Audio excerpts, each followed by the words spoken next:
It's 20 minutes past noon on December 31st, 2011. Welcome to New Year's Eve. It's already 2012 in some parts of the world. I know that my friends over in Denmark are probably hitting the beers pretty hard right now because it's 9:30, almost 9:30 over there. And yeah, I know that they like to party. I like to party. I'm looking forward to partying tonight, and but also being safe, as I would suggest anyone else does tonight. But I mean, I guess I think it's interesting to think about, the world that we live in, how there's some parts of the world where it's already next year, right now, and it's not here yet. In that same regard, I guess you could consider London, the Greenwich Mean Time is like the present, and then as you go west around the world, you're going into the past, and as you go east around the world, you're going into the future. So being on the west coast of Seattle, west coast of the States in Seattle, I'm 9 hours in the past from now. And the funny thing is that it's actually easier or quicker for me to hop on a plane now from Seattle and go to Japan, which is across the international date line. So that'd be going directly from the past into the future, then to go through the present first. So that's my conundrum or my paradox for the day, that it's easier to go to the future than to the present from Seattle. Or quicker to go to the future from Seattle.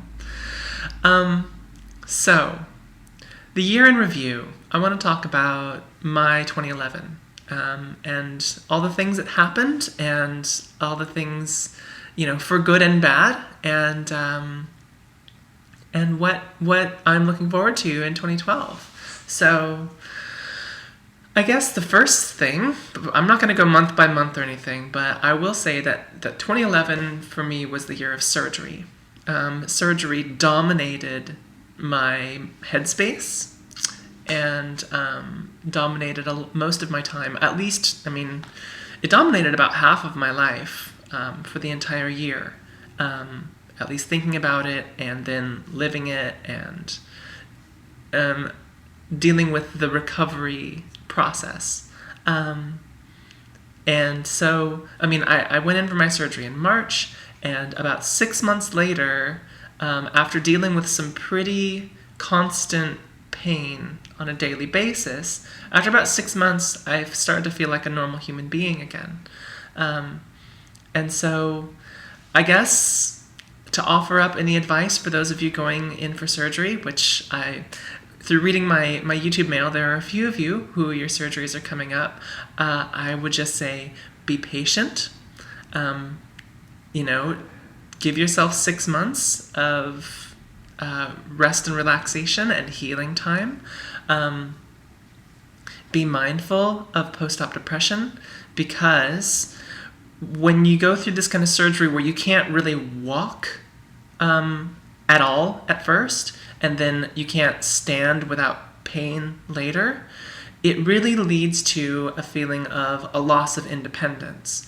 And I'm learning that independence, sense of independence and self-esteem are very tightly linked.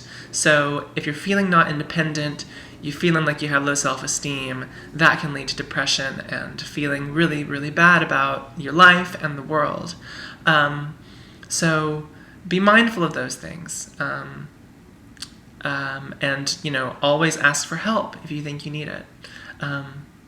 But what else happened this year? Besides surgery, I got to meet many of my heroes. I was lucky enough to go to the Game Developers Conference this past March. I guess I should set that up by saying that at the beginning of this year, I was sort of on this path of like, all right, I'm going to make this computer game, I'm going to program it myself, make it, design it, do the sounds myself, and then it'll be good enough, of course, that it'll bring me enough money that I can start a company. So with that in mind, that was sort of how I ended up going to the Game Developers Conference, with the help of a friend who got me a ticket because they're really expensive. And I got to meet a lot of people that I listen to in podcasts and read their blogs and watch their videos. Giantbomb.com is one of those groups. Really, really cool group of guys. And I got to meet a bunch of other game developers and people that, I would consider heroes. And that was a really special experience for me. And so it was going from that right into surgery and then right into the sort of period of difficulty. So it was kind of like a nice send-off, a nice little crescendo, if you will. Once the summer began, I had a visit from my girlfriend, Elena, who, we're not together anymore, but we were at the time. And this is a gal that I don't know if you would remember me talking about her. We met last October, last September, last August. Oh gosh, Elena, I hope you're not watching this and hand-wringing at me right now. We met in August of 2010. What year is it? And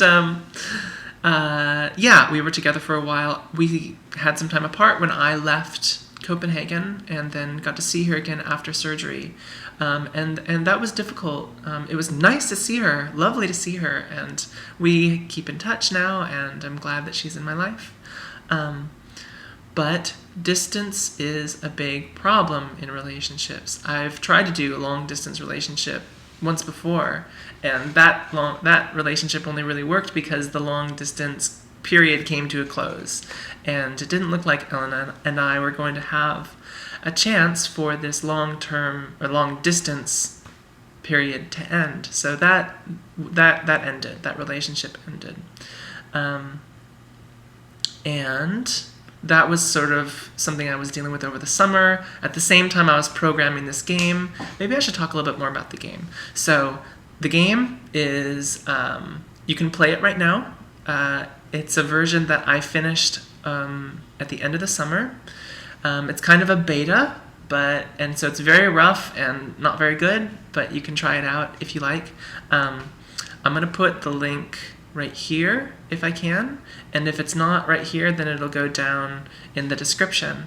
But this game is a music game. It's a compositional music game, so the idea is that you play a song, but you play it in your own way. So the game really is making a song. And I wanted to make this game because I joined a band for the first time in Denmark and had this experience of being creative with music production. And the feeling of standing in a room, filling the room with, sounds that you and others have created from scratch is a really special feeling. And I wanted to give that to people, and I still want to give that to people. But there's a catch now. So after this 6 months period of recovery for me, I must have just been at the right place at the right time, because I got hired by Amazon. So I'm now working for Amazon.com as a software test engineer, a quality assurance engineer. And so part of this is Amazon does lots of things. And so it looks like, based on the terms of the contract, that I can't really continue working on my game, Sen, without possibly giving ownership of it to Amazon. And that's not something I'm prepared to do. So Sen is on hold for now. And so if you play the version that I've linked, that's from the summer. It hasn't been touched since the summer. And that's, that's evidence of my creation sort of before I joined the Amazon machine. And, I'm sure that if I ever leave Amazon, that Sen will be something that I am happy to return to and finish that idea. And in the meantime, if someone else comes along and makes a really great game out of the same idea, okay, I'd love to play it. And so what else can I say? So the theme here of 2011 of, high highs and low lows, and I had to deal with my share of post-op depression, and then good things happening again, bad things happening again. This year has been like a serious roller coaster, like a very wavy roller coaster, like oops, oops. And so little ADD, little ADD. The theme that I want to present as my theme for the year has been change, the constants of change. And I've talked about this a little bit in the last couple of videos, that change is inevitable. And, when I was sitting in my bedroom sort of in the middle of June, miserable because I was in pain, I was laying on my bed, I didn't have the capabilities to really see my friends, I didn't really have any money to kind of get myself out to do something fun. I was very not independent. I felt like total shit, and I didn't know if it was going to get any better. I had been living this for enough weeks to feel like this is the way life is now, and I really hated it. But at the same time, I kept in mind that, these are the things that I want. I want my own space. I want to be living in the area of the city that I feel comfortable in and drawn to. And, I remember that I used to be such a capable and competent person. I want that back. And those things all came to me.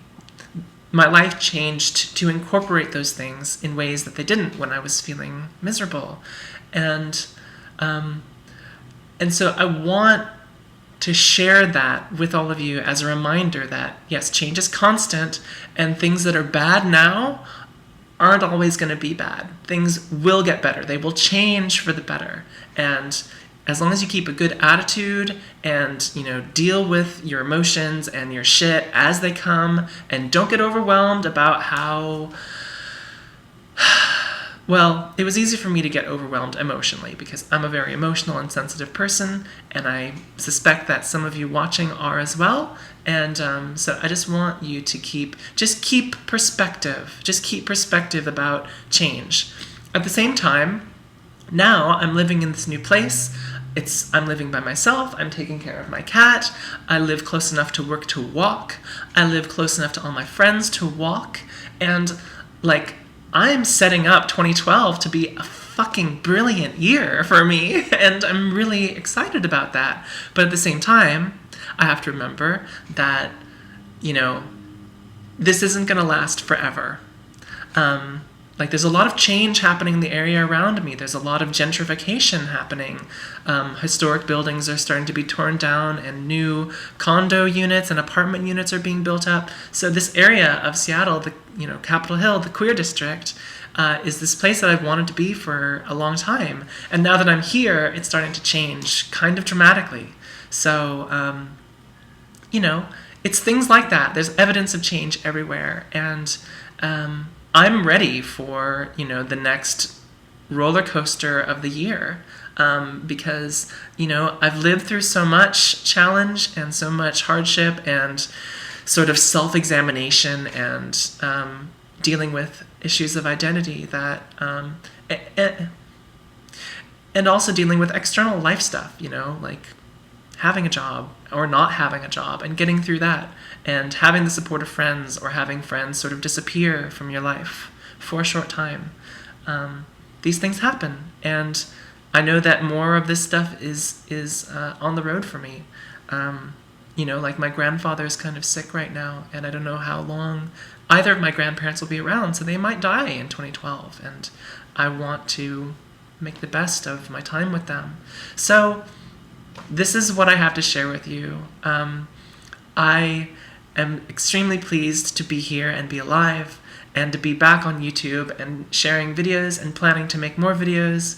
And now that I can't do programming for a hobby because of my job, I'll have to find other hobbies that aren't as directly competitive. So maybe you'll have some more video projects coming from me, or some audio projects or something. But it's 12:30, and I have 5.5 hours to totally get my day ready before I meet some friends for dinner and the festivities begin. So I'm going to sign off and say thank you for watching.